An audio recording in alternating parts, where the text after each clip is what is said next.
Yo, what's going on, everyone? It's Brian and Jim here with Drink a Beer and Play a Game, and welcome to another episode of the Power Hour. Yes, hello everyone. Welcome to episode 121. Thank you once again for joining us tonight. How are y'all doing? Brian, how are you doing? Oh man, it's for those who did watch last episode, you're gonna be like, either these guys are dirty and don't change their shirts, or they're just wearing the same shit. So we are doing these back to back. Between me and Jim, we have some vacations coming up, and actually this week, 4th of July is coming, so we do hope you guys are all being safe and have a great time. But we decided, let's bang out two back to back. Getting out of the game? Yeah, and we wanted to, as Jim said last episode, we want to keep these to an hour. The name is the Power Hour, and many times we've gone over the hour. The power diatribe, the power tangent. Yeah.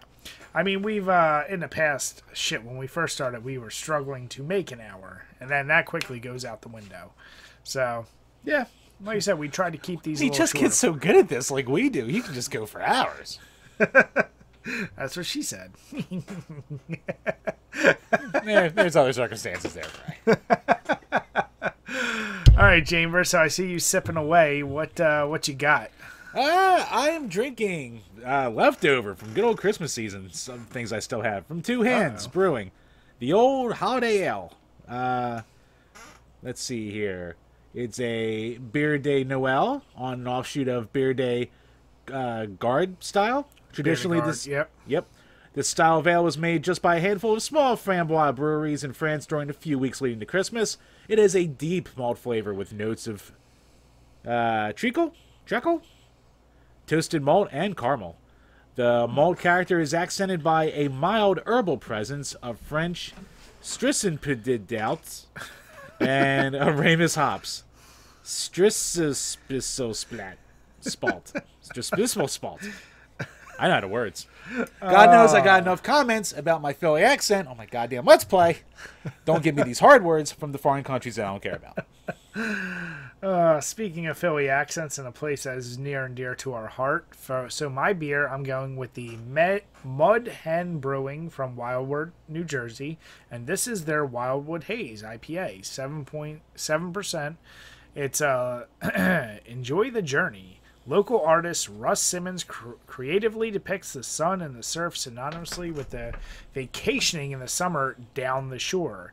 It's those wildwood days where sleeping on the beach 7 days a week and partying until the morning bright have become part of history and lore of our 5-mile island.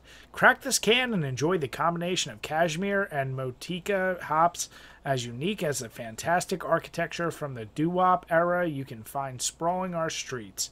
Remember, at Mudhead Brewing Company, every night is a Saturday night. They really like their Wildwood shit. Oh, those Wildwood days. Wildwood days. Jim, can I say something that really pissed me off? So, someone made a list of, like, covering all 48 NJ beaches. I didn't even realize there was that many. And, like, the worst was listed as, it's one we know. Was it Seaside? No. I'm going to draw a blank, so I'm not even going to focus on it. Avalon? But, like, 2 away from it was Wildwood. Nah. And I'm like, and I looked at their reasoning, and they're basically like, there's just too many tourists. And and there's too long of a walk to get to the beach from the boardwalk and stuff. That is a long walk. It is one of the longest walks. Burning the fuck out of your feet trying to get to that goddamn beachfront. But it's just like the idea of like people that shit on Wildwood, it always cracks me up because I'm like, but everyone goes there. Yeah, so they like Stone Harbor. Shut up. Yeah, exactly. So yeah, I had to throw that in there, Jim. I mean, if you want a place with stuff to do, then you're gonna go to fucking Wildwood. So shit. Yeah, everywhere else it's just like, oh, cool beach. Now what do we do? If you want to bring Northeast Philly to the Jersey Shore, you're gonna go to Wildwood. If you want to see some fights at some bars, you're gonna go to Wildwood. There's nothing better than Northeast people, Jim. That's one way to put it. Don't you dare. Chambers. So, have you been able to play anything this past week? Even though we're doing these back to back, I want you know what? I want you to project into the future. What are you going to play this week? You know what? I'm going to play a little more. I want to delve a little more, keep going with Rabbids and with Samurai Jack. So last episode, I didn't talk about Samurai Jack enough. And so what that is basically, think of like a throwback. And like that was probably the biggest criticism I saw of the game, was that it feels like a game from 2002. Like, it's a third-person action game going from, like, you know, spot to spot, killing enemies. You'll get locked into an area where you have to kill all the enemies. You know, you learn new abilities as you go through. And, yeah, I mean, bashing items on the side of stuff to, you know, get items and crap. Like, think like a simpler kind of old-school Ratchet and Clank game. Nice. Definitely not as involved in stuff like that, but presentation-wise, like, if you're a fan of the Samurai Jack cartoon, like, you will be happy with this game, just because, like, it is a true love letter to that series. Nice. Yeah, this week I'm gonna be playing a lot more of Mortal Kombat Shaolin Monks, as we will finally be able to close out the little random Mortal Kombat games in the future. And I don't know how long that game actually is, but if I beat it fast enough, then I'm gonna dip my toe a little further in a Darkwing Duck, because I've already started that. That's another Patreon request, and yeah, we're finally done with that god awful Donkey Kong 64. Is all I can say. Yep. Still don't know how anyone ever likes that game, and I'll never understand it. Looks like Shaolin Monks takes about 7 hours to beat. Okay. Yeah, I might be able to bang out this week then. So, yeah, speaking of Patreons, though, Jim, what questions do we have for this week? All right. So, let's up from the trifecta that we got from Dennis Vanderbrook, thanks to Game Whisperer Dean. What's your favorite unique element / gameplay mechanic you've seen in a horror game? Unique element / gameplay mechanic. Probably the AI and the uselessness that you feel in Alien Isolation. Most video games do a shit job of AI. Like, they're so predictable, even tough ones. See, you either got like complete dumb-ass AI that you fight against that just do the same standard pattern over and over, and it can be annoying, but once you get the pattern, it's like, oh, that's easy. Then there's ones where, like, you have the bullshit like Street Fighter 2 where Bison reads your inputs, and you're like, it's so annoying to beat them because the input is like off by whatever, a millisecond. But in Alien, it's like that son of a bitch is thinking, and like there's never two gameplays that will go the same, and like you really got to try to outsmart what feels like another player, but it's just a computer. So that was the closest I ever felt, where I was like playing against somebody and you feel so useless. Like, you might have some things that just kind of keep it away, but eventually you know that's coming back, and just when your guard's down, he always pops back. He, she, whatever the hell the xenomorph is. It will come back, and it's going to get you. So I love that feeling, and I like a game where, you know, you don't feel like, oh, I can just take out whatever I want. It's not like Doom. Like, you definitely are underpowered. So I always appreciate that. Yeah, you know, you kind of stole my thunder there, because I was going to say, like, the cat and mouse element that really only ever works in, like, a horror game. Where, like you said, Alien Isolation, or with Mr. X in Resident Evil 2 Remake, that kind of deal. Or even Nemesis. Or Nemesis, yep. Where, you don't know when it's going to happen, but there's always going to be that looming dread in the back of your head. And then it's the, oh, fuck, I got to get away, I got to hide, or just try and fight it, that kind of deal. And that, like, that overall anxiety you have, like, the entire time you play. So, horror really does that better than any other genre that I can think of. I was going to say, Jim, would you say that Cat and Mouse, the Mr. X, or Nemesis, for Resident Evil games, now that we've reviewed them all, like, is that your favorite kind of mechanic in it, like, when you're in those situations? Or do you like thinking of the original one where, you know, for the enemies are pretty much fixed, and they're not going to be chasing you from room to room? If there's something I just want to play, I would rather have the old style. because all right, it just gives me so much. Like the cat and mouse gives me so much goddamn anxiety. So like it's such a good horror game, but my god, is like just like I almost like dread like sitting down and playing them. You're not comfortable. Yeah, you almost think you're like, okay, we got to get prepped for this. And like for the people who hate those games are just like, it's too much. It's too much anxiety. I can't take it. Like I don't give me that, please. So yeah, like it's kind of a divisive mechanic, but I think it's just one that horror does so goddamn well. Yeah, well, I know there's something wrong with me in the fact that with all the things I stream, I keep doing horror games. And I legit, like, I'll be, like, anxious. Because not only am I, like, worrying about the game, but I'm trying to, like, focus on people. And I can't tell you the number of times, like, I've taken my eyes off the screen or something, and something gets me. Where, yeah, I leave those games. When you win, it's a great high. But if you lose or they get, you're like, son of a bitch. And then the anxiety's right back. So, yeah, it is, it's a weird choice I have, but yeah.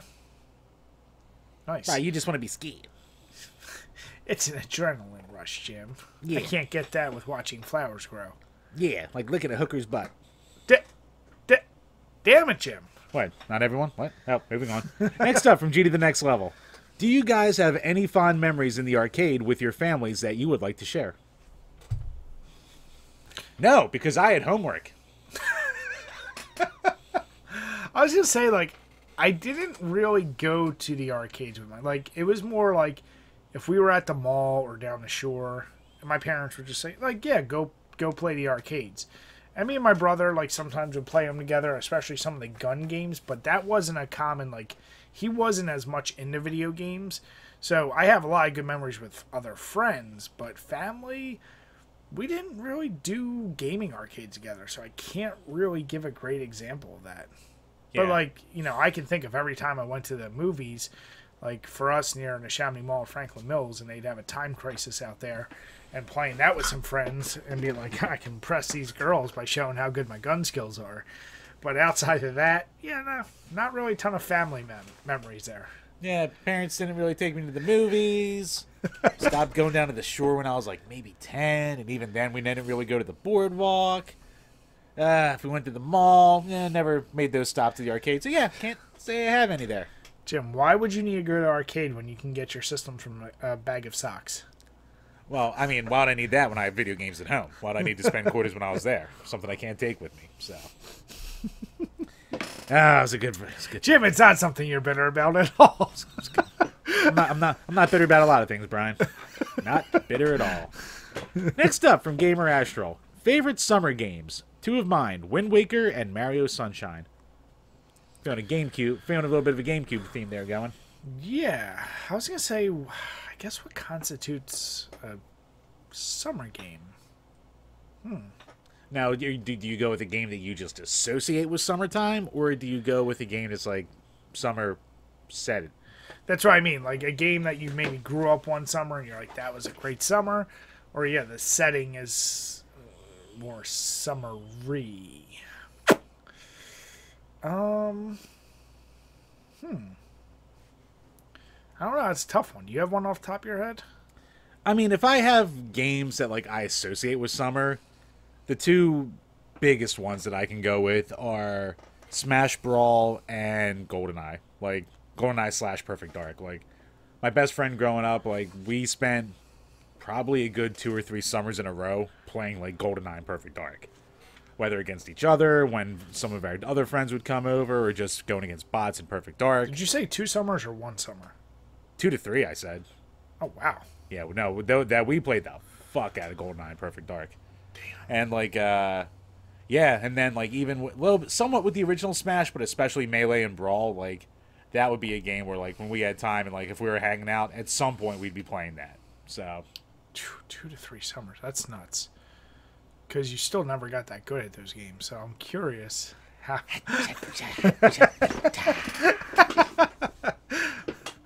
You know what? When I think of a summer game, one game that does pop in my mind, and I guess I'm talking more settings, is Zombie Ate My Neighbors. That opening scene, the thing it always linked in my mind to, for whatever weird reason, is a movie I love probably more than I should, but The Burbs. Did you ever actually see that, Jim? No, never did. Really? Okay, Yep. so Tom Hanks, 80s movie. I saw The Stupids, but I didn't see The Birds. Great movie. Just something about like being in a neighborhood with random characters and like hopping in the pools and all that. Like that is something I think of because people are out there grilling, and yeah, I associate that with summer. So that'd be a game. There you go. Yeah, no, Zombies Ate My Neighbors was definitely one that we played at least one summer trying to beat. Never did. And Streets of Rage 3 actually was one that we spent a big chunk of one of our summers playing. And it got to the point where, like, I would play, every time we would play, I would be like, all right, let's try and beat Streets of Rage 3 again. So, since I was the one who, like, lived with it and played with it more, like, I would just go through the first 5 levels. And then once we got to level 6, he would jump in and we would try to just take it from there. Because I could blow, at that point, I could blow through the first 5 levels, like, losing 1-2 lives tops at that. Like, I wasn't losing to continue or anything like that. So, yeah, and even then, we never beat it together, and I only ever beat it, like, once. That game is too hard. Brutally hard. Yeah. Hard like a hooker's asshole. What? Damn it, Jimmy. Keep going to this theme of hookers' assholes. I know. Ashel talks about GameCube, people talk about other things. I don't talk about. Oh, those Wildwood days. And how. Wildwood would be the beach to do that. All right, Chambers. So we have another question in from Mook that we are splicing in here again. Cutting in again. So from 5th Gen Mook. Will we get to see Jim put down some Natty Light in the American flag can for the 4th? Ooh, could that become a challenge? I mean, I guess we're going to have to. I mean, the question is, are you going to shotgun it? Are you going to do a beer bong? Or are we going to make something else out of it? No, I'm not going to buy a beer bong. We have them. Oh. I have old car filters and tubing I can rig together for Oh, good. I'm sure it'll be properly cleaned as well. Jim, what would the LA Beast do? LA Beast is a man among men, Brian. LA Beast, I am not. Nah, yeah, I'll get some Natty Light with the can. What the hell? Yeah, well, maybe we'll do something fun for it. Yeah. Good question, Mook. Yeah.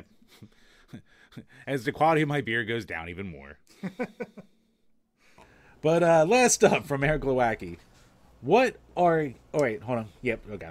From Eric Glowacki. What arcade game did you guys spend the most quarters on? Damn. Once again. See, now I did spend, even though it wasn't with my family, especially going down Wildwood, I can think of the Arcade 21, I believe it's called. Oh, yeah. I spent... No, Gateway 26 is what you're thinking of. Yes, yep. Yeah.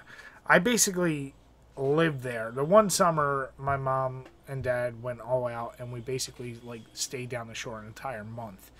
And I think every night I was just in there. And, man, it's tough. I don't think I ever had like just one. I've never been that kid that like I'm gonna waste all my quarters to beat. Like even as a kid, I recognize like this is just a quarter waster. So I it's a generic answer, but it's what I said earlier. Like Time Crisis, the sniper game, anything basically with a gun.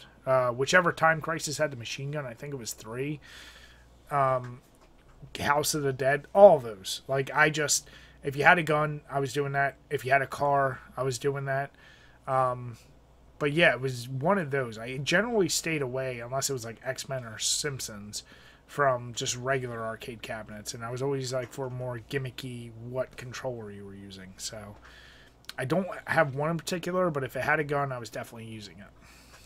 Yeah, I was going to say my answer was going to be, even for when I got to an arcade, definitely House of the Dead. Like, that's just the one that I always gravitated to. And Time Crisis, too. Like, I was always a big light gun arcade kind of kid. So, and Hydro Thunder. I played the shit out of Hydro Thunder back in the day. That was a good one, too, yeah. For whatever reason, like, of all the racing games, that was the one that always, like, that would... I guess it was flashy enough or whatever. That would get me the most. Now, those were going to be my answers until you mentioned Gateway 26. But then when you go with that route, fucking my wife and I put so much goddamn money into video poker, trying to do those friggin' poker tournaments that they would have. And we'd be like, oh, I think I had a pretty good run there. You know, how much did you wind up with, like, you know, points-wise? And then the person, like some boomer in the corner who won with like triple our score. We're like, how? You know what? It's not arcade game. Did you ever play that Fascination game? No. It wasn't at Gateway 26. If you know where Gateway 26 is, I think either a little bit before or a little bit past. You know, there's the Test Your Strength like Sledgehammer game. Yeah. So there's a casino style thing behind it, and there's a game called Fascination, which basically it's bingo, but you roll like a rubber ball, and you try and line up the numbers that way. So it's a grid, and you're rolling the ball to try to get like a bingo or like a line of numbers. It was skee ball mixed with bingo is the best way. That was another one all summer, and I got so many tickets. I was so happy with the shitty prizes that I could have just bought for like $10 anywhere else. But yep, that was a game I was obsessed with for sure. I was actually talking with my one buddy Ryan about that today. So, like 8 years ago or some shit like that, we had a day where like we double dated the Dave and Buster's, and like we're like, all right, we're all just gonna hang out, get drunk, and just play a shitload of games tonight. Mm-hmm. So like halfway through, we're like, man, we have a good amount of tickets. Let's go buy these Pokemon games. So they had Pokemon Soul Silver and Pokemon Heart Gold, and they had the ones with like the pedometer Pokewalkers with them. So like we spent all night getting our tickets and pulling them together to get these things. So we both wound up spending like $100 each to buy games, to win games that were like at the time like you could have got it for $20. Oh really? I mean, like, yeah, they were new, even though they have an awful sticker right on the front, but like you could have gotten them at like a store for $30 maybe on eBay or something new. Now, the only saving grace for me is the fact that with how stupid game collecting's gotten, those games are worth like $250+ now. So my initial terrible investment turned into a decent investment. But you can't even put it that way, Jim, unless you plan on selling, which we know you're never going to do. That is another point that I brought up earlier today, because we both are on opposite ends of the spectrum, where like a year later he sold his to GameStop for like $30 to put towards something. Mm-hmm. I was like, yeah, it is pretty nice and mine's worth a lot now, but I'm also a crazy person who will never sell unless I absolutely have to. Like, the only way I'm ever going to sell this collection is if, like, I hit some kind of hardship and I need money. So, that's my point, so most likely, you're not, like, it's, like, funny, the amount of games you have. Like, knock on wood, I don't have to. Well, of course. But I'm saying, like, I don't even know why you bother caring about values of games right now, because it's not like, oh, like I can almost see a thing in your mind like my net worth is going up because this game goes for $400 now. But it's like you're not going to get rid of it. It's true. It's the old catch-22 right there. See, Brian, I'm surprised you didn't go with the old the punching machine with all the money you put into that at Whiskey Tango. I was actually going to joke with you and say, Jim, what about you fucking... Hey, Jim, listen, when you get challenged to something, step up. You man up. That was Speaking of Northeast Philly people. That was the grown-up equivalent of someone standing at the Street Fighter 2 cabinet and be like, who's next? That's all it was. Just with a punching machine, Jim. Just because others had to run across the room to try to get a good score, and I didn't have to do that.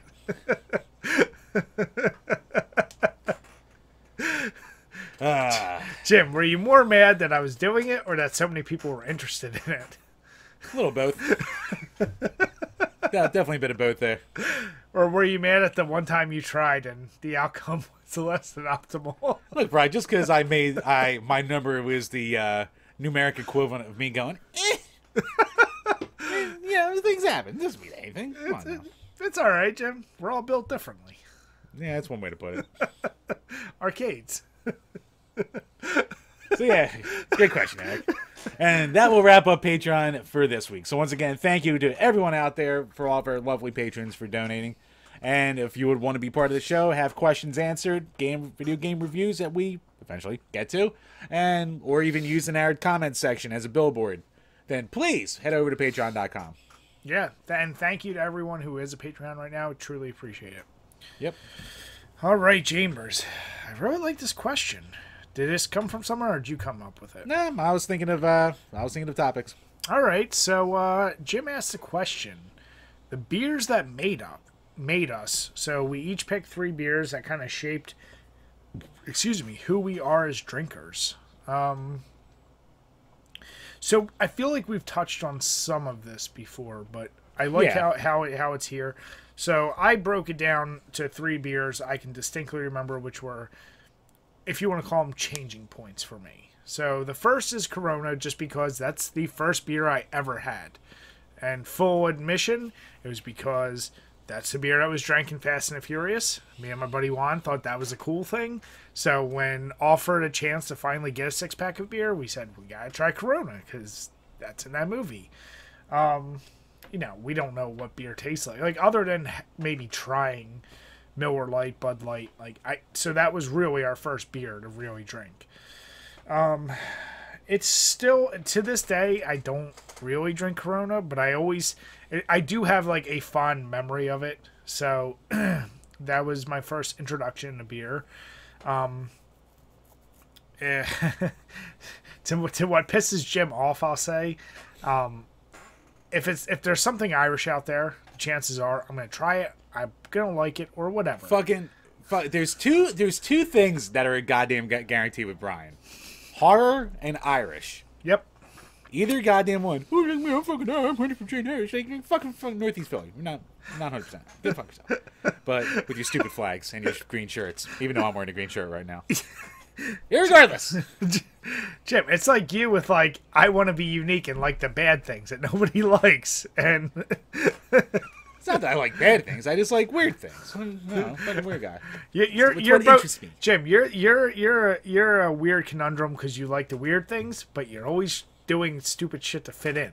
So it's like you're like, oh, I'll smoke. I don't smoke, but I'll smoke because this girl smokes. Yeah, you know. But Guinness, that was an obvious, like, oh, okay, I'm starting to drink now. I'm gonna try Guinness, but still to this day, I love Guinness. It's one of those I look at, like, not only was I drinking Guinness as a way to, like, stouts are my favorite things. Now, granted, there's many much better stouts out there than Guinness.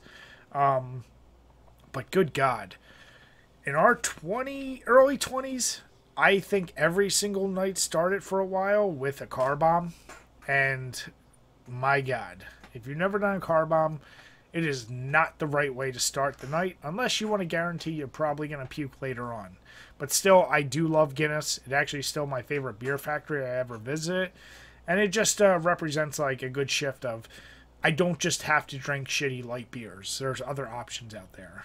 And then finally, the first beer that really introduced me to the idea of strong beers and craft is Golden Monkey, which Jim was drinking last episode. Yep. Excuse me. Jesus. But no, Golden Monkey was the strongest beer I had had to date when I first tried it. I couldn't believe how drunk you could get after like 1 or 2, especially if you weren't experienced with it. And that really opened up my eyes to, like, so what else is out here? So yeah, that kind of put me on a path of, like, let me try some other stuff. So yeah, those are probably the 3 that shaped me the most. Now, what about you, Chambers? All right, so first and foremost, I know what you're gonna say.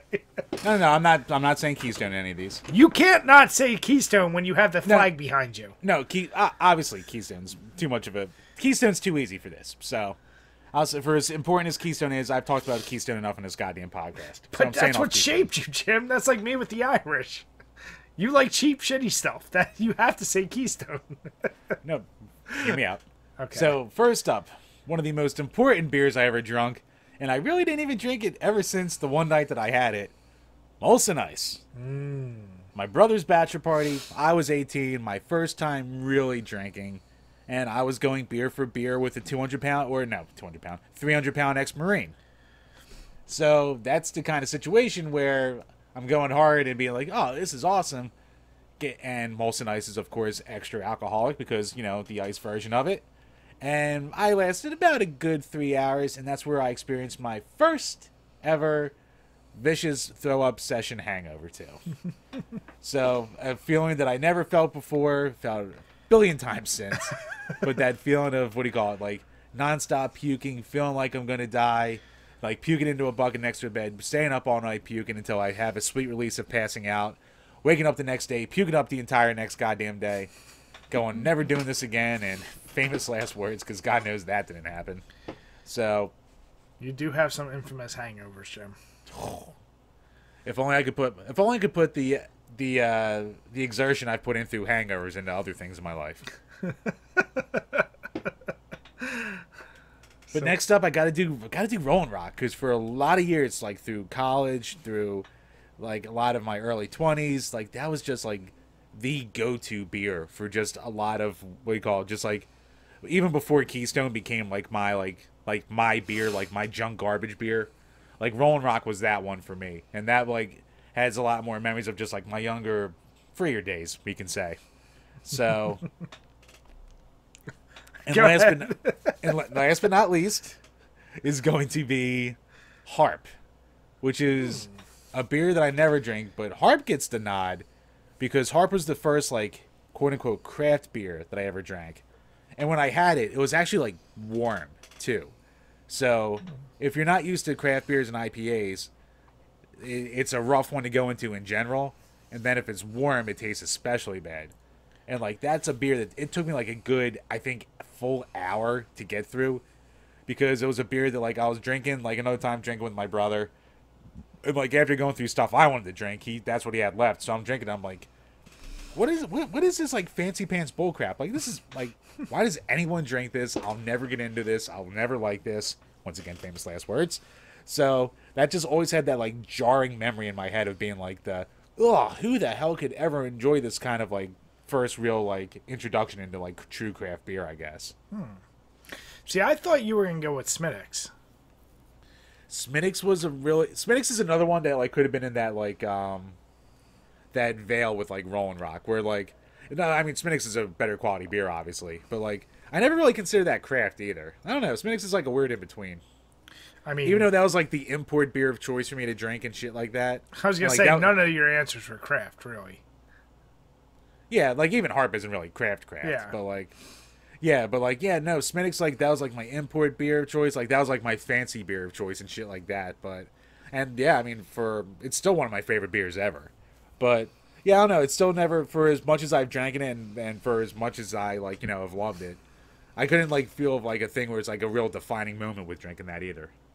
You know, one that I think we should both include as a combined is, of course, Lion's Head. It was the first beer we reviewed together. It was the first beer featured in our intro. And, man, you talk about parties. When I discovered the case of that back in the day, it was like $13.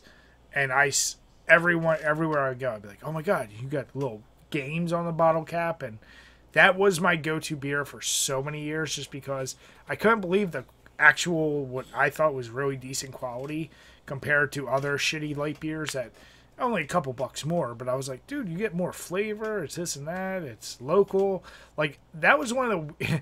It's weird that I took pride in, like, that being a local beer. Like, that was my, like, I'm supporting the local guys compared to, like, everywhere else. So, yeah, Lion's Head is for Jim and I. That was, I think what really killed that for me was our early Call of Duty drinking videos. Ooh. Where I went through about 9 of them in a 2-hour period. Then I didn't like them as much. But still, that's a go-to. Yeah, the old popcorn butter beer.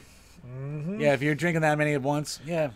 Actually, I don't think you really drank it that much ever since those days either. That's what I'm saying. Like, every once in a while, now the site ruined it for you? I've tried. Well, you know what the funny thing is with this site is, unless I'm having a barbecue or people over, I don't buy any light beer. Like, I'm always buying a new beer just to try. And you've kept up your light beer like no other. Gotta watch my titties. Gotta do what I can to keep those at bay, Brian. God knows after 2 episodes ago, if I was just drinking IPAs all the time, it'd be game over. Big Bob over here would be, woo, bitch titterino. So, yeah, let us know in the comments. What are some beers that shaped you guys? What are some of your first drinking experience, or beers that really define you, or, you know, whatever you want to call it? But, like, don't necessarily have to be, like, your favorites or your definitely go-tos. Not your favorites. But, yeah, like, they were clear demarcations in your life. So. Yeah, look at Mr. Johnny Thesaurus over here. Jim, what would be an easy, like if you could throw out, what's an easy liquor that is a defining moment where you never drank it again after a certain drunk? Because I can tell you right now, for me, is probably Captain Morgan Tattoo. Because throwing up black is something I never wanted to see again. So I mean, I don't even think they make it anymore. But for that brief period when I would drink that shit, like almost drink the entire bottle in one sitting, I can barely go with straight shots of Captain Morgan or spiced rum at all, or even rum and cokes. I like don't fuck with that. I can drink a bottle of bourbon by myself. Rum I can't touch right now. Yeah, I can't do rum at all anymore right now. But no, the easiest answer for that's fucking Bacardi Lemon, because of goddamn Mole's 21st birthday party when we had that goddamn handle, and that was that legendary hangover I had where the next day we're playing HeroScape and I'm puking into a bucket in between rolls of the dice. where I was on the couch shaking for like 12 hours straight. That was probably the moment, Jim, when I was both most proud of you and scared for you. I was like, he really doesn't look good. Like, you are just shaking on the couch. I was like, that was a really bad one. That was like an extra bad one. Yeah, that was one that's like, and it's if there's a hangover I probably should have gone to the hospital for, it probably would have been that one. But that's what's crazy is like, it's not like you drank abnormally more than, like, you drank a lot, but we all drank a lot. But like, it's not like you like had an entire handle all to yourself. Like, if you did that, yeah, obvious. Right. You're weird because on one hand, I can see you drink a lot, you'll get super sloppy, but you'll whatever function. I mean, there's been many bachelor parties where you're left on the bed because you're not functioning the next day. Right. But it's like, yeah, that day I remember I was like, that's what threw me for a loop. That was a different level of sick. Yeah. Yeah, like something fucked you up. I don't know if you maybe also had food poisoning, but you were fucked up. Yeah, that was especially bad. Yeah, but never touched Bacardi Lemon ever since that. Yeah, rum in general. I feel like that's a lot of our friends. Lemon. Where, oh, dude, remember the worst though? Who was it? Gunn, that was into that Patron Cafe. Oh God, yeah. That stuff was, and then drink that before you go out and take it as a shot. So it's like coffee flavored tequila. It's a terrible idea. I forgot about that. Or I don't remember if you always came with us, but we used to do those. Especially, it was Gunn who introduced that too. The goddamn 151 starters for the night. Because he's like, well, you get drunk faster. And yeah, we would start off with 151 shots. And of course, like assholes, we'd also light it on fire beforehand and blow it out. And yeah, terrible, terrible ideas. Oh God, yeah, and also like I see, like Bacardi Lemon was the easy one. Like I know, like Jaeger, I definitely cannot touch anymore just because the amount of times I've had it and like thrown it up, and you're throwing up black with that too. But like I don't have a specific moment. I think there was just a moment where I was just like, all right, I'm done with this. Yeah. Where it's like Fireball, where I had one hangover too many of throwing it back up, and I'm like, okay, I can't do this anymore with this. Yeah, Fireball's a fun. I mean, that's the one I feel like everybody from whatever 2012 to 2017, 18, everyone did so much Fireball, and that was one where I don't dislike it. I just never I'm not gonna buy it unless I know somebody's doing a shot with me. That you know, I know there will be a hangover in the future where, like, when we get the guys all back together, I'm sure somebody's bringing that. Yep. Well, COVID's gone now, Brian, as you can tell when you walk into stores. So, yeah, I mean, there'll be a time when we all meet up, and I'm sure someone will bring a goddamn thing of Fireball, like the old days. And like, Jim, we'll bring you that and Bacardi Lemon. Oh God. Like I had like those little, like, you know, those little dollar bottle things. I had 2 of them of Fireball that were just sitting on my bar for like 3 years because I would look at them and be like, ooh, no. So I think it was in like one night where I was rambling, like, all right, I'm finally just getting rid of these. And I took them and I was just like, oh. Yeah, liquor's an interesting thing, but liquor can really burn a memory into you. Liquor is very good about that. It's like funny beer. You can have shitty beer. Like, I do generally feel better when I drink liquor and have a hangover, except for when you completely overdo it. Yeah. But yeah, liquor leaves an impression. Like, I've never had a beer where I'm like, oh, dude, I can't have stouts anymore. Like, you know, like, you never will get that with beer. Yeah. You're just only going to get that with liquor. And, like, I remember I was on a tear for a while that every time we'd go to a goddamn bar, somehow, some way, I'd end up taking shots of really shitty vodka where I can't, unless the vodka is really high priced because it doesn't taste like anything, the rubbing alcohol flavor of cheap vodka, I'd take a shot and sure enough, I'd be like, I'll be right back and go puke it up because it's goddamn disgusting. Yeah, I can't do vodka basically at all at this point. Yeah. Yeah, that and rum, like, just the thought of it, I'm just like, no. It's weird, for as much as I've thrown up whiskey over the years, too, like, I've never had that, okay, I can't anymore of that. No, whiskey is, I've had many a times where I just, because I enjoy bourbon, whiskey so much, I will, the next day, have that crazy headache where, like, you move an inch in bed and your whole body goes, what the fuck are you doing? Yep. But I never stop with it. Like, I might get a throw up out, but... Yeah, those old days of, whew. Jim, don't you miss them? You know, Brian, not all things are nostalgic. Jim, is liquor like the N64 of our memories? It's better thought of than played. It's only good at parties. Yeah, you know, some of these comparisons I can't argue. So yeah, let us know, guys, what you think below, or let us know some fun stories of beer or liquor, and because we like I said, we love interacting. Let us know the ones that have burned into your brain. I love them. Oh, Jim. So this next one I actually found kind of right before we started recording, but I thought it was maybe funny's not the right word. Interesting. Is that hackers are basically using PC gamers to mine crypto. And what they're doing is they're sending in a patch that doesn't affect anything with the PC gamer's actual computer, except it uses its processing power to obviously mine for crypto. So this is like a weird, like, passive virus that doesn't affect the actual person who's being infected. You're just basically earning for somebody else. It's a different level, and I almost look at that as like, that's almost ingenious, you know, like, because somebody's not getting affected or hurt, or you're not damaging them financially or even like fucking up their system. Like, it only runs when they run certain games. So like very popularly, like GTA 5, the new Far Cry, I think, like a few different Sims games. 4, Jurassic World Evolution, NBA 2K19, stuff like that. So obviously it's people who have these crazy high-powered PCs. And it's stuff that people are getting off of torrent sites too. Exactly. So let me so ask you. It's like punishing people for like pirating games almost. Well, that's my question. How bad do you feel for the people that are getting quote-unquote infected? But I mean, it also seems like nothing's really happening to them, so can you feel bad? That's my question. Like, installing a virus that doesn't really do something to the end user, except you're like kind of using their pet. This is a weird one for me. Like, I saw that and I went, that's ingenious.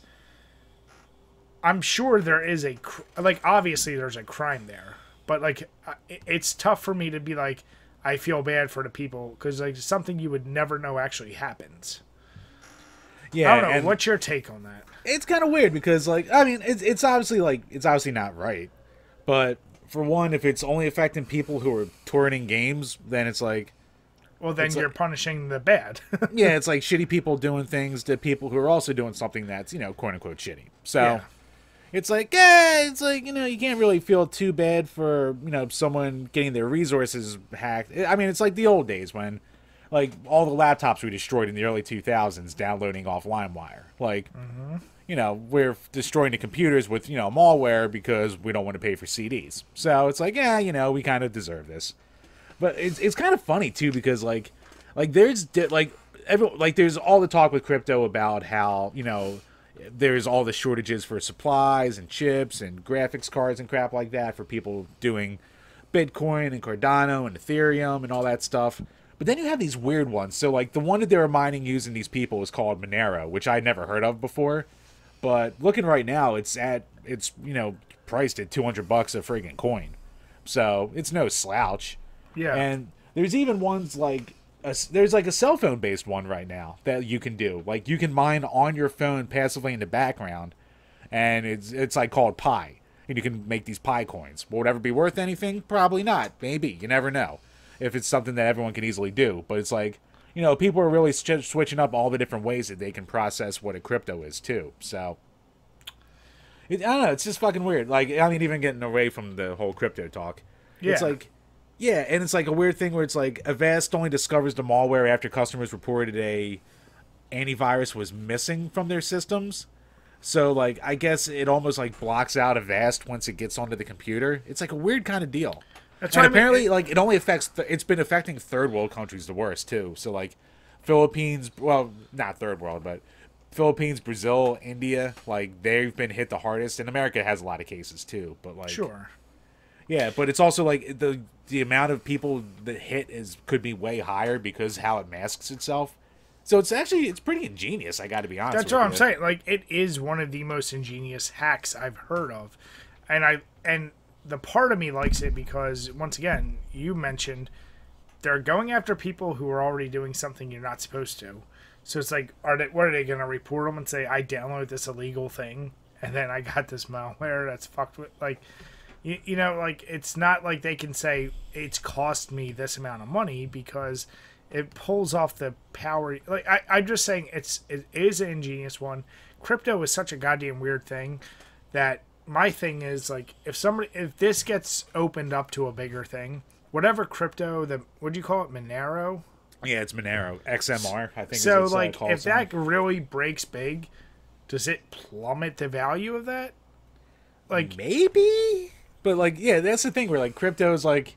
it's made up. It's nobody wants to call it that. It is 1,000% made. Like, when you say mine crypto, what do you actually mean? And then when you dig into it, you're like, it's made up. Yeah, I mean, like, you're mining the resources of a graphics card to, like, run billions of processes to make data. Make a data thread, basically. It's what's leading us to the Matrix, Jim, and when humans are batteries. Hey, who's to say we're not already, Brian?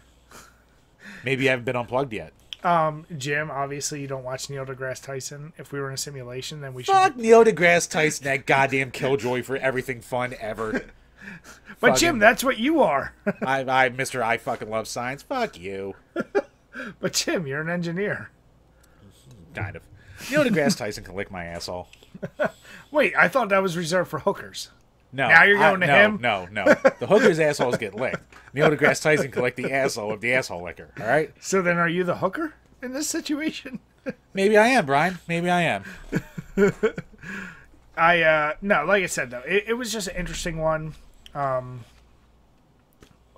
Ingenious. I can't say I feel bad for either party, but hey, man, this is the type of what you'll see in crime moving forward. So I just wanted to throw it up here. Like I said, it's from CNBC. The link is below, so check it out for yourselves. And this is definitely a sign of the times things where gamers can be hacked to make money. Yeah, that's a fascinating... You know what? It's a great time to live that's a problem. Yeah, it's true. Using your pastime multi-$1,000 machine is making somebody else money. That's a good sign of the times. That's all I'm going to say. Times are easier. Yeah. We all have our cross to bear. All right, Chambers. So going with one of my favorite recurring bits. So I have gaming music here, and I tried to pinpoint this time. I had it originally. It kind of got fucked up, but on the first link, you'll see there's a timestamp of 3 minutes and 2 seconds. So it's a game I think you love, but it's Maximum Carnage, and this is the level 2 stage theme, if you will, which, if you know anything about Maximum Carnage, which I know Jim knows a lot, hence the sign in his background, there's a lot of great music, and all the tracks are like, they're pretty damn long. Most of them are like 4 to 5 minutes, and there's a lot of shifting. Like, a track never stays the same, usually, in that game. So, Jim, why don't you go ahead, click that link. And go to 3 minutes, 2 seconds? Yeah, listen for a little bit. Like, listen about 3:20. Tell me when you're going to click it so I can do the audio.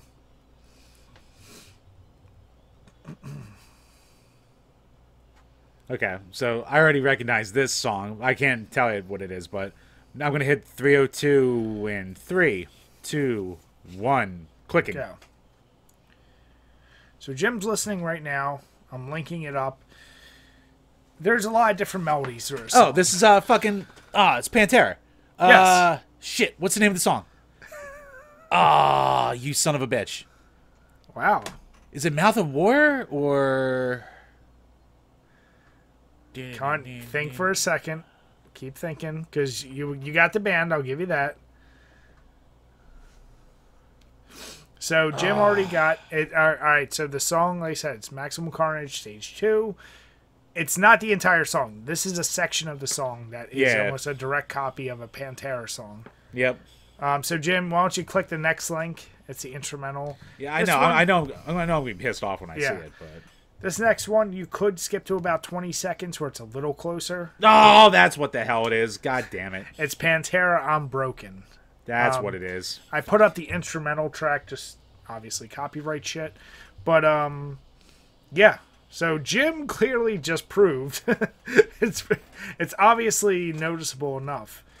Now, Jim, you know more about this than I do, but did Green Jelly do all the music for the game or just some music?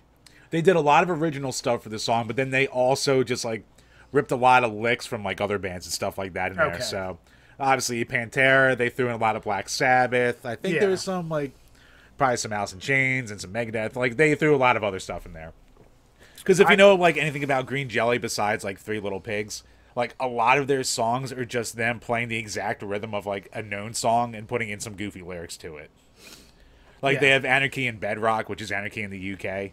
And shit like that, or like you have a whole bunch of other ones. No, yeah, and that's what I mean. You could debate. Maximum Carnage is the equivalent to like Doom with metal licks. Yeah, no, it basically is in a lot of ways. Yeah, which is no, okay, maybe I won't go that far. I was gonna say, is it one of the best soundtracks on that generation? But I guess there's a lot of games that are debatably just as good. Oh, no, I think Maximum Carnage is one of the most underrated. Now, it is. Yeah. Now, sure, a lot of it is like, what do you call it? It's all ripped from real songs. So, you know, take that with a grain of salt. But we've also established now, how many goddamn Sonic songs have I shown now ripped? How many Doom songs? Which we always say, they're the best, like, shit, Street Fighter songs. Like, there's a reason. They're all ripped from like more obscure stuff. Where like this is ripped from stuff people more know, especially if they're in the metal scene. So, but I look at it like this, Jim. If it's ripped, it's ripped. We've even shown there's a significant amount of Super Mario Brothers songs that are ripped from. Yeah, it's obscure, but there's no doubt they had to be inspired by. Yeah, so it's like a condom. Once it's ripped, it's ripped. Jim, you do not know that pain like I do. Very true. The amount of money. Never mind. Right, get the Catholics mad at you. Do it. Talk about your abortions. Jim, I'm a good boy. What are you talking about? Right, put away the code again. So yeah, listen to links yourselves. You obviously just heard them. I think it's obvious they were inspired, and as Jim just revealed, that's Green Jelly's MO. And why fuck with something that works if you can just kind of do a slight modification? Right, exactly. Yeah. Ooh, this next one. Speaking of things that may or may not have worked, for our reoccurring overrated, underrated, GameStop's retro game era. And you know what, Jim? It's so funny. I went into GameStop a couple times over the past couple months. When was the last time you've been to a GameStop? I go once a month to use my $5 coupon. Okay. I don't know what you've seen the last time you went. They have almost no last generation games. Oh no, that's in our era. In our area for sure. Like fucking I watch fucking Mr. Rightway and his goddamn amazing goddamn game Goodwills and shit by him. So Steve, beautiful man, but you motherfucker with the luck of what you have around you. So, like, when he shows his Goodwills, I'm like, that's a game store. That is not a Goodwill. Yeah. So, like, it really depends on the area, but I think Philly is one of those, like, major cities that were, like, part of the new imagining for GameStop. So, Like at this point, like anything from the 360 era will be. It's like 360, Wii U, and PS3. It's like one small shelf and like the stand-ups in the middle of the room. Yeah. And like whatever they have left is what they have left, and they never stock anything else in there anymore. They either cleared out or threw out a whole ton of shit. So yeah, there's like nothing left. And you and I have talked many times. That was my kind of go-to store of like, yeah, last generation, or even when it was 360, like current gen, when they had like buy 3 games for $10 or $20, what? Dude, I stocked up on that shit. So did I. Yeah, the last couple times I went, yeah, it's that one shelf. A total of 16 games. Half of them don't even have the goddamn cover. Like, I don't even know how that works anymore. I'm just like, what the fuck? Like, dude, there's nothing. And then I go over, I'm like, well, maybe they're used games for current gen. Like, they have a few cheap ones. No. Like, the cheapest I could find was, like, $15 for a game that's, like, kind of obscure. Like, what? I'm just like, dear God. So, okay, there's no reason for me to come here now. Right, you can get Halo 5 Guardians for $5. Use a $5 gift card and you can pay negative 2 cents. But yeah, you brought up a good point, the retro game era. And was that 2019 they started that shit? I have to look it up. I want to, like, if I had to, like, spitball, I'd say it went from, like, 2017 to, like, 2019 was, like, the heyday of it. They only had it for a couple years. So for those that don't remember, weren't paying attention, so for a very brief period, they decided, and by they I mean GameStop, they decided, like, we're going to resell retro games. And there was a lot of controversy about quality checks, if they were doing repros, like, they had their whatever. But what was interesting was you go into a store and they'd have a whole case selection of NES, Super NES. Well, depending on the store, because I think only one in our area would actually have it in store. One, I was going to say, mine had it. Yeah, most of the ones I went to, even around me, had none. Oh, really? Yeah. Okay, so the one I had, so that's where I ended up getting, I think Castlevania won it. Like, I got some pretty good games, but some of them were overpriced. But still, they had, I think, everything up to basically N64. Yeah. So they tried their hands at the retro game, and I think they had a pretty decent selection. I'm not going to say quality, but selection of... especially online. They had a decent selection. Yeah. So when you wrote this, I decided, let me type that in. Let me go to GameStop. They still have a retro collection. Which is really funny. They still have a retro section, but every single game is out of stock. And it's also 8 games total, and a bunch of them are CDs only. Like, I just went to it right before we started. Oh, really? At least the thing I saw, it was like 8 games, but there's like advertisements for the Amico and the Atari VSC. It's pretty much dead. And it's one of those where I said, it really sucks. GameStop used to be my go-to easy, like, I was going to collect for current gens. When I saw the retro, I felt like you'd look at that like an eBay store with a grain of salt. Like, we did see reports of some quality issues, and once again, the repro thing, they weren't checking stuff. But I felt like their prices were probably okay. Like, they weren't crazy more than eBay. Like, you're basically doing eBay, but through a quote-unquote trusted buyer. Yeah. But once again, if you were somebody who was smart enough and you're like, oh shit, well, I just paid eBay price for this, but it was a repro, that would suck. I think the potential was underrated for this.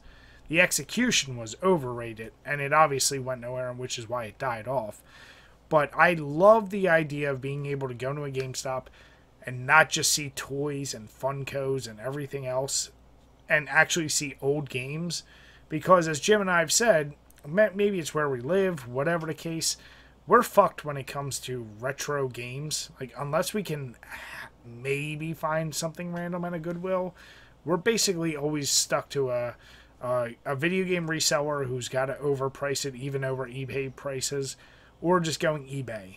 So it really does suck for us. GameStop was a good spot, and I did like that idea, but the execution was terrible. Yeah, you know what? Like, I can only like I'm really going with this one like my personal experience with it. So I'm gonna say it was underrated, and the biggest reason why, for me at least, is because they always had some kind of code and a couple deals that you could like stack on top of each other. So like with like your pro membership, you get $5, so you could put that towards it. And then there would always be a code where if you spent like 25 or 35 or more, you get free shipping. And then there'd be a code where like there would always be like a random buy two get one free code and stuff like that. So like you said, how like the code, like the prices were like you're never getting a deal when you were using like eBay or GameStop online, but you could almost use enough codes at one time to turn it into kind of a deal.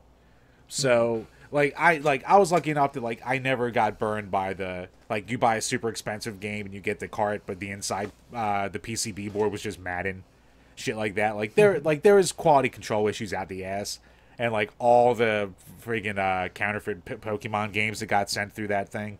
So, like, it had a ton of issues, and, like, the quality control wasn't there for what it needed to be. But if you kind of played the game the right way, and you didn't, like, if you didn't go after, like, the super, like, games that, like, every single person in the world was going after, and you stacked up a whole bunch of coupons at once, I wound up with some pretty good deals out of there. So I kind of, like, when I saw everything start to go away, I was kind of bummed. Because I was like, oh, okay, I'll use this coupon and get a couple Super NES games, and then eventually none of the games were around anymore. And I went, eh. So, yeah, I gotta be honest with you. Like, I kind of liked when GameStop was doing it. Just because if you knew the right people and the right codes, you can make it work pretty nice for you. Yeah, I'm one of the weird advocates where I say I'm sad to see where GameStop eventually just might go away. Like, all I had growing up was EB and GameStop, and EB went away. And if you want new games, unless you go to Best Buy, Walmart, like a big chain place, I wanted a place where I just got video games, and that's where they specialized in. It, like, begs the question. I'm actually amazed more bigger chain things don't just do it. I mean, I guess digitized stores, Amazon, you know what it is? eBay. If they projected or knew that they would make enough money off it, they would do it. Like, if GameStop made a killing doing it, everyone would copy it. That's true. But then, so obviously it wasn't the moneymaker GameStop was hoping it was going to be. Yeah. It's a sign of the times. I mean, retro for as much as, like, we're involved in it, it is still niche. Oh, dude. It's just like when people get really upset about shit said on Twitter. It's something like only 10% of the population uses Twitter. And it's like such a small percentage. And then even the smaller percentage are the ones making all the noise on it. It doesn't represent shit for real people in a day in, day out. So gamers are in that same thing. Retro gamers are smaller. I get it. It sucks. I think we just have to accept moving forward. Like I said, all games are going to go digital eventually anyway. Brick and mortar stores for new games, they won't be there. They'll just be there for retro. Be like vinyl. It'll go away. Yeah, it'll be like music. It'll be like movies. It's just the way it's going. Yeah. Gotta hold on for dear life. But let us know what you think below. Did anyone else have good or bad experiences with GameStop's retro era? Let us know in the comments. Yeah, because like, hear it. Yeah, you definitely want to hear it because it was kind of the easy thing to dunk on, but I think a lot of the people dunking on it too never used it. No, never. They would just, I have no interest in hearing a secondhand story. I want to hear firsthand. Did you use it? Did you like it or dislike it? Yeah, did you get burned or did you get some decent deals? Let us know. Yeah. All right, so for our final topic for this episode, we have which is better, and Jim provided this one as well. We have realistic graphics or stylized graphics. Whew. So this is interesting. I'm shocked we didn't hit this one before. Realistic graphics, even on generations... The only generation I can think where it can kind of still hold up, and I'm being very general, is maybe PS2 and Xbox. Anything before that, I'm saying absolutely not. Right. For realistic. As realistic gets better, I think that will be the future. To the point where, what is it? Arkham's Razor? That, like, there's always going to be that, like, point, or no, I'm sorry. The Uncanny Valley. Uncanny Valley. Yeah.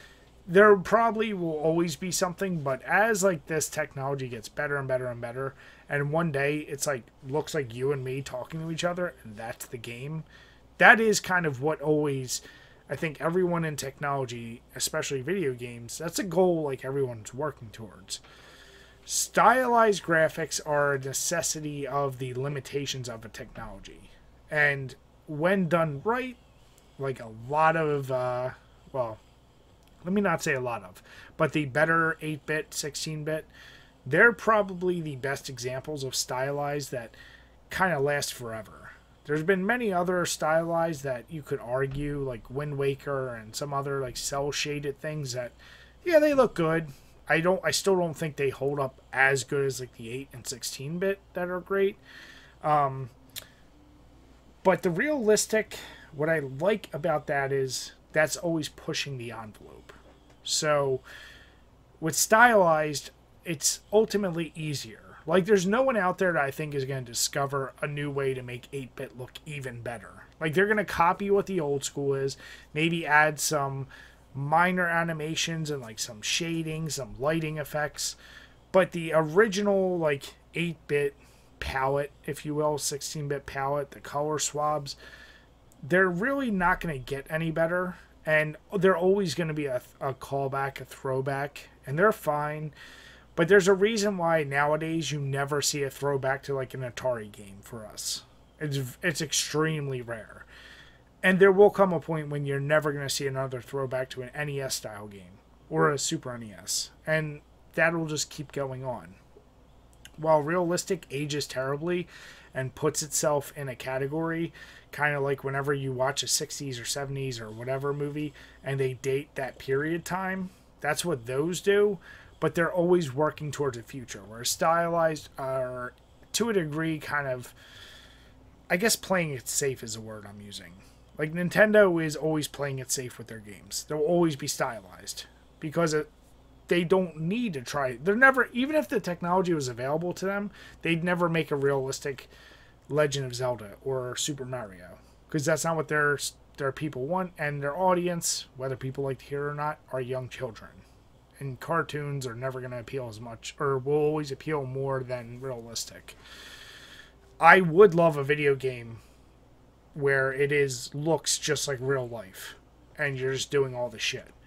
Who knows how far we are from that, but I like that every generation they're trying to get closer to that point. It's just a matter of getting there. So I'd probably go with realistic because they're taking bigger risks knowing that they're going to date themselves and they're only going to be relevant in this generation and they're going to be outlasted the next. Whereas the other one, it's playing it safe. See, I think you're 100% wrong on the playing it safe part. And the best example is one you mentioned with Wind Waker.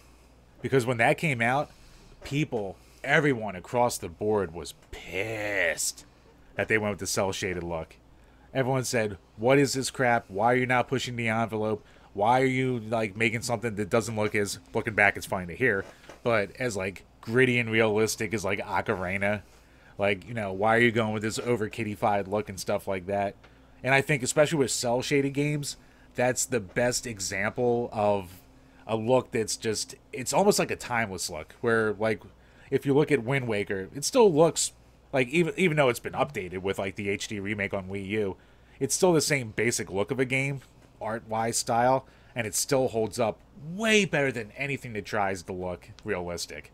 Like, realistic isn't, like, going stylized is the risk. Like, people expect stylized from every new, not stylized, they expect realistic from every new generation because they want to see how the graphics are being pushed and blah, blah, blah, blah, blah. So when you go stylized, everyone's going, what the hell is this stuff? Like, I want to see, you know, something that's trying to look more what's going on today. So that's why you have games that are like almost tech demos like Order 1886 and Rise Son of Rome that are the games that are like the kind of benchmarks, or even like Crysis. The games that like people want to put up there as the things, but like you said, those are the ones that always date themselves, and that's why I think stylized is better, because no matter how realistic you make something look, it really still, like, even with every generation jump we always say, oh, graphics will never look better than they do now. Graphics will never look better than they do now. And then the instant the next generation comes out, we look back at the old generation and go, how quaint.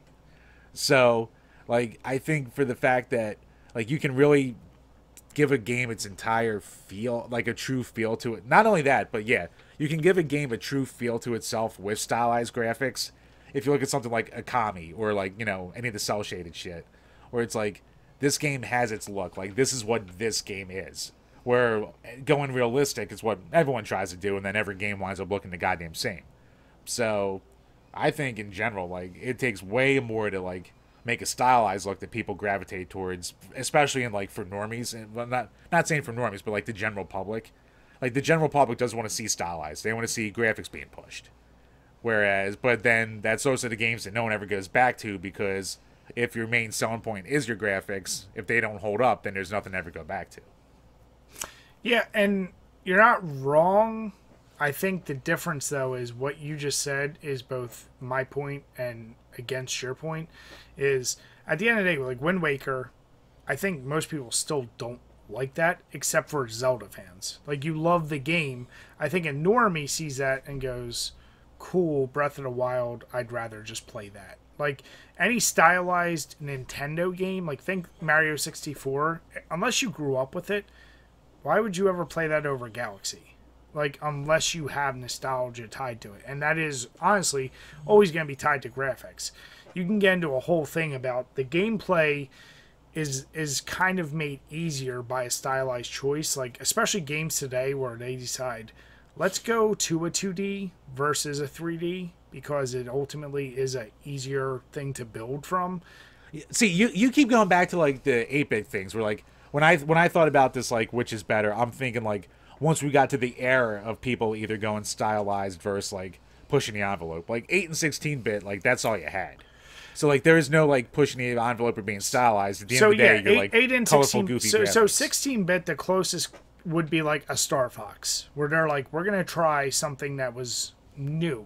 Where everyone else was completely 2D, we tried something new. The generation, which was the complete fuckery, which was obviously, we said last episode, was PlayStation N64. You got some 3D, some 2D. Aged the worst because it couldn't do, like, either that well, even though there were some great games. Generations moving forward, you start seeing camps. Like, Nintendo was like, we're going to pretty much stick with this or that. Now, Wind Waker is a good example of, like, they really put their neck out there. But, like, I think of a game like nowadays, Streets of Rage 4 didn't try to be groundbreaking in their graphics because they don't need to be. Right. It's a style that they weren't being bold by doing that. They were just like, we're only going to be aiming towards people who love the old games. We're not trying to capture new people. Like, and like you said, I think it is more ballsy to go with current gen technology, because you're going to spend a lot more money and probably be a failure because you're not spending enough time on gameplay mechanics. So, like, Streets of Rage 4, like, they knew they were going to do fine because the gameplay core mechanics were great, and it was easier to program for in the style they did. If for some reason, could you imagine if they did a complete realistic attempt at Streets of Rage? Like, yeah, but either way, like, a Streets of Rage would be like, I mean, they were, from the start, that was just like a retro throwback. I think this argument really comes down to, like, when it's like a current gen with all new releases, that kind of deal.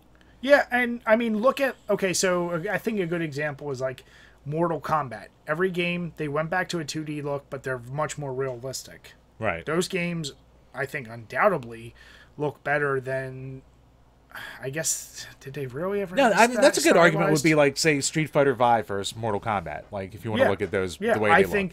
I think no one would really argue that Mortal Kombat looks better.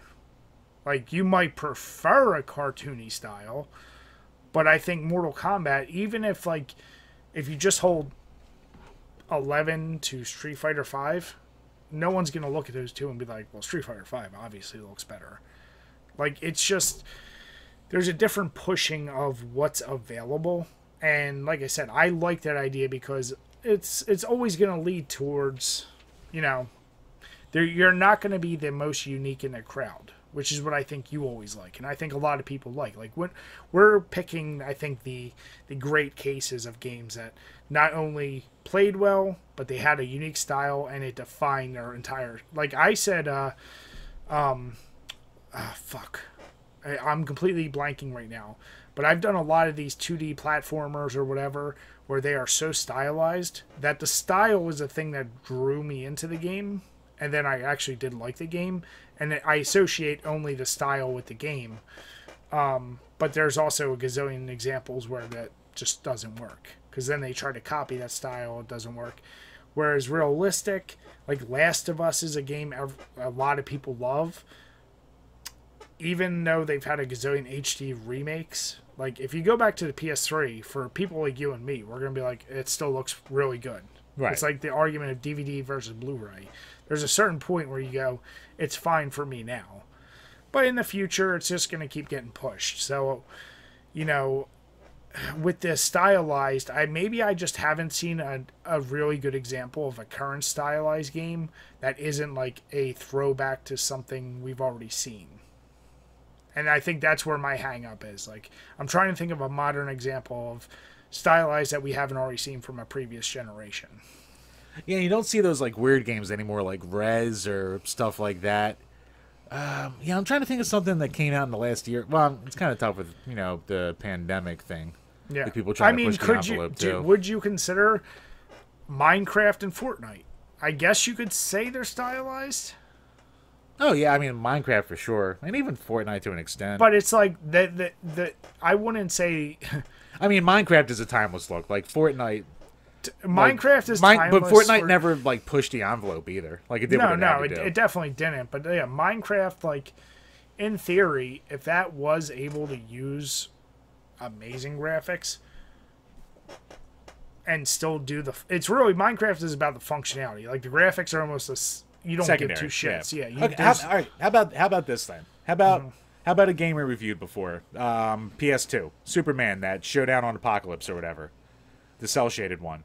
A game neither of us. The Xbox one. Yeah. Yeah, or not the Xbox one, the PS2 one. The PS2 one. Yep.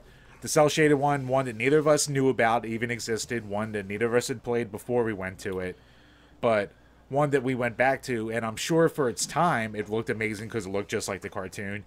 But then going back 25 years, or 20-some years later, and playing it for the first time and going, holy crap, this looks amazing, because it still looks like the cartoon that it's emulating off of. Even though it's still a very stylized look being fully cel-shaded like that to pull it off. Yeah, I think timelessness, and that's why I guess I go to, it was the safer bet to copy the cartoon in a cel-shaded. Like, it's almost like they... And when I say they, I don't know who I mean. I'm saying, like, I feel like if you're copying the source material in a way that can represent it the best, then that's a safer bet. Like, if they decided for whatever reason to make that game based on the cartoon, but like they could have give it realistic, they could have made it more polygonal and stuff like that. Yeah. Yeah. I think like you're looking at it as like they're taking a risk. I almost look at it like there are some obvious timeless looks that are going to piss people off that are graphic snobs. But it's like making a cult movie. Like, how many times have we seen cult movies that bomb in the box office and they gain their attraction later on? Like, Quentin Tarantino was like the king of that until, much later in his career. Yeah, but a lot of things when they first release aren't meant to be cults. Like, everyone wants everything they make to be a hit, though. So if you make it in a really crazy style, like, you're basically almost guaranteeing you're not going to have that. I feel like, though... Which seems like a riskier move, because, like, for any kind of media, like, the most money you're going to make, with the exception of outliers that, become a cult hit later, you're going to make the most of your money the first couple months that it's out, and then whatever comes after that, you're lucky to have. Maybe what I'm still looking at is the amount of capital you got to put in to making a cell shaded versus using the lace technology. You're probably going to spend a lot more money to really make a full game that could potentially bomb. Like you said, Order 18, whatever the fuck that game's called. Yeah, the most top of the line graphics for its time when it came out, and that game bombed beyond just kind of belief. Sucked. Yeah, and had they went cell shaded, that wouldn't have saved the game. Like, one way or another, they could have saved money going with cheaper graphics. Yeah. But they decided, we're going to try to push the envelope. That was its sales pitch, was its graphics. Yeah. Exactly. That's what I mean. And we see that every generation. That's not uncommon. I almost look at, though, those unfortunate souls are the stepping stones for getting us those better graphics, whereas a shitty cell-shaded game that never ends up selling doesn't do anything. It just, if it sucks, it sucks and whatever. But if a game is able to push graphical boundaries and still sucks and doesn't sell well, then at least it might help progress game technology moving forward. Nah, that's it. Yeah. No, like I said, I think if the question was which one ages better, then it's definitely stylized. But stylized. But yeah, for which is better, I just, like I said, it's the same as always trying to go further in space. It'd be safer to keep going to the moon and doing successful missions, but I want to see those ones that keep pushing further. So, no, that's a great question. And in the comments, please let us know. Like I said, which do you think is better? I'm not even necessarily going with my preference, because my preference is different than what I've been saying. I just say, at the end of the day, like I said, realistic pushes different boundaries that stylized can. So let us know. Well, I mean, I'm going with my preference because I'm always right. So, Jim, our history with people responding and everything would say you're always wrong. Yeah, you know, you have yet to be right yet. So let us know what you guys think below. But with that, Jim, before we sign off, what did you think of your beer? Like, besides just being one that I've had before, as I was drinking it, I didn't take any mental notes on it. So I get it's perfectly fine, but it's nothing to nothing jumped out to be like, woo, look at this. Yeah. Whew, Wildwood Haze. It gets lost in a pack of hazy IPAs. It does zero special, and the only thing I don't like about it is it left a little bit more of a bitter drying effect on my tongue than most hazies. Like most hazies, I get like almost a sugary citrusy effect. This one, it like dried me out. So I can't say I'll probably get it again. I got it because of the Wildwood connection. But yeah, I mean, unless you have that connection, maybe you don't need to go for it. But with that, we want to say thank you to everyone who has been watching. If you are watching on YouTube, please make sure you hit like and subscribe. Let your friends know about the channel if you enjoyed it. If you're listening on iTunes or Spotify, give us a 5-star rating. Make sure you write a comment. We will respond. We do appreciate and we love engaging with you all. And with that, we want to say have a good night and cheers. Cheers, everyone. Can right.